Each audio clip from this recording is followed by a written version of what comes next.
today.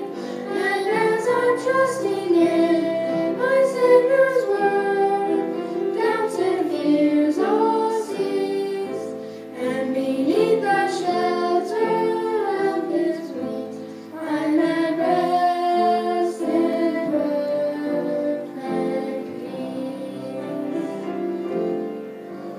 I will seek for souls in darkness, pathways up with them to share.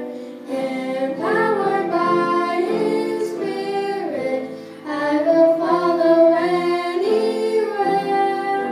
For I know whatever befall me, my Lord is in control.